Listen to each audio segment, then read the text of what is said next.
Là, je complète le nuancier que j'avais déjà fait, qui est très complet, qui est très, euh, qui est très fourni, disons, plutôt, avec ce lot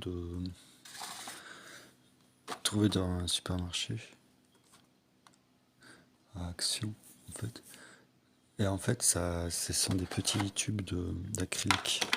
Alors, ils sont tellement petits que je peux pas les utiliser régulièrement, mais par contre, ils peuvent me servir pour pour une image, un tableau.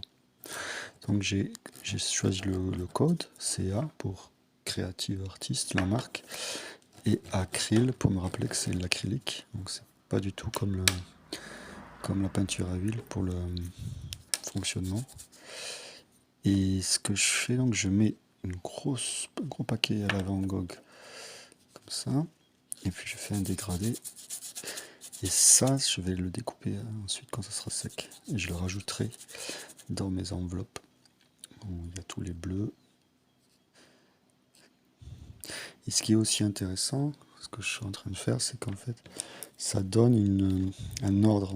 On a du mal, on ne sait jamais dans quel ordre se mettre ces nuances, ces couleurs. Et là, bon, là j'ai pas marqué, mais il faut surtout pas oublier de marquer ce qui est marqué là. C'est en anglais, mais on peut mettre. Parce que bon, même si c'est pas toujours la même chose dans toutes les marques, on a quand même là, le bleu d'outre-mer, le bleu cyan phthalo, le bleu cobalt. Ce sont des bleus, même celui-là je le découvre. En fait, ce sont des bleus qui sont normalement un peu normés. Même si on regarde la bleu céruléa,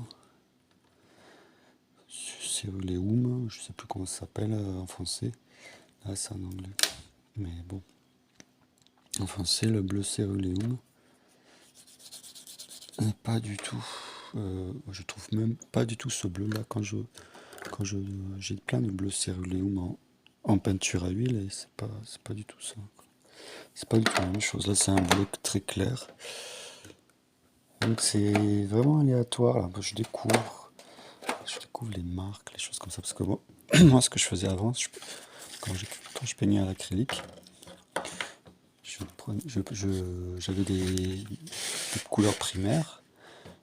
Et à part quelques couleurs comme le violet ou l'argent, l'or, que je pouvais pas recréer avec les couleurs primaires, j'avais pris l'habitude de... Là, par exemple, Viridian, ça me dit rien du tout, c'est la première fois que je vois ça. C'est un vert bleu peut-être. Donc j'avais pris l'habitude de tout faire, toutes les nuances, à partir de, de mes couleurs primaires. Et c'est vrai que ça, l'acrylique, c'est faisable. Par contre, c'est un bleu vert. C'est même un beau vert, disons, Colbert. C'est un vert de... Donc voilà, on se retrouve un peu, là c'est celui-là, le bleu vert plutôt. Le vert émeraude. On se retrouve dans la même problématique avec l'huile, j'ai fait aussi la même chose avec l'aquarelle. C'est qu'en fait, même si les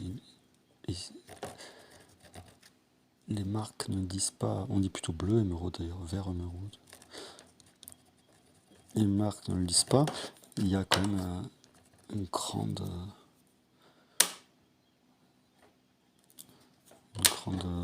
disparité dans les couleurs, dans les noms des couleurs. Et quand on veut faire un tableau, non, on peut un petit peu se repérer avec des noms de couleurs, mais pas souvent, je trouve. Voilà.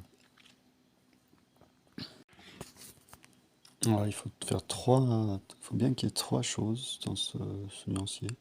J'ai commencé à le comprendre quand j'ai fait le nuancier surtout la peinture à huile, parce que la peinture aquarelle, c'est pas très important, c'est de faire ces trois épaisseurs. L'épaisseur, j'appelle ça l'épaisseur Van Gogh, l'épaisseur normale, et puis le diffus, l'épaisseur diffuse, où le blanc, en fait, le blanc du gesso va se mêler avec la couleur. Cette fois, j'aborde la reproduction avec un nouveau facteur, une nouvelle dimension. C'est-à-dire que je prends le tableau original avec lequel j'ai fait l'esquisse. C'était pas l'acrylique d'ailleurs, c'était la peinture à huile sur panneau de bois. Et je vais me servir des deux. C'est-à-dire que là, je vais garder ce qu'il y a de mieux sur mon esquisse. C'est-à-dire, ça présente un peu ma façon de voir le tableau de David Honnet. Et donc là, je suis à l'étape numéro 1 qui consiste à faire le quadrillage et le coloriage, le zonage avec les crayons de couleur.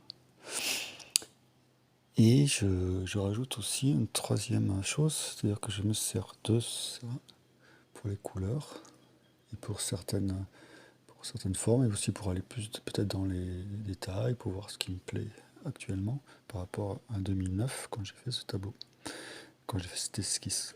C'est pas un tableau, c'est plutôt une esquisse à l'huile.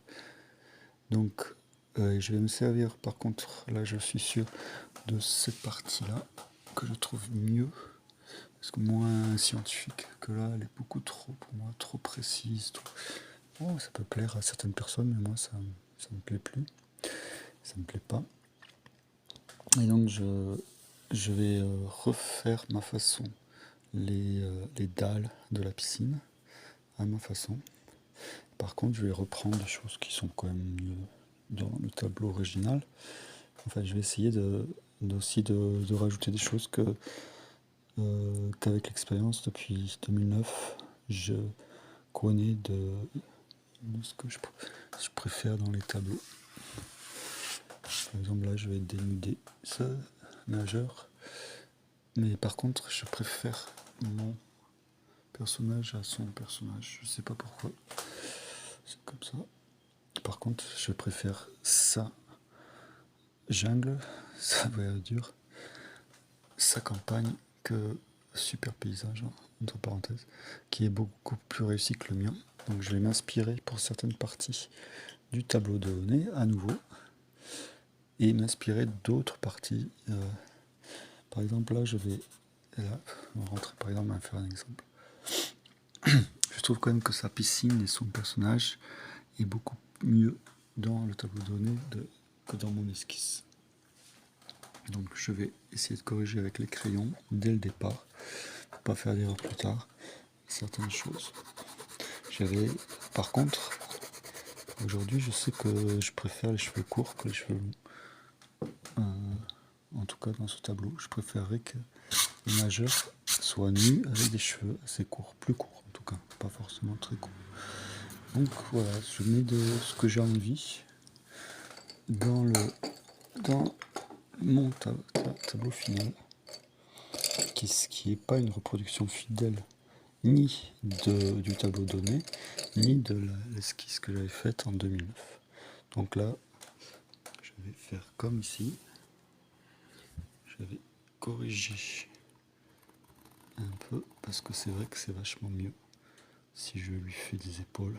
Parce que là, en fait, ce qu'on peut remarquer déjà, chez ce tableau, peut-être le plus célèbre de nous, c'est que il n'y a pas la transformation de l'eau, pratiquement pas.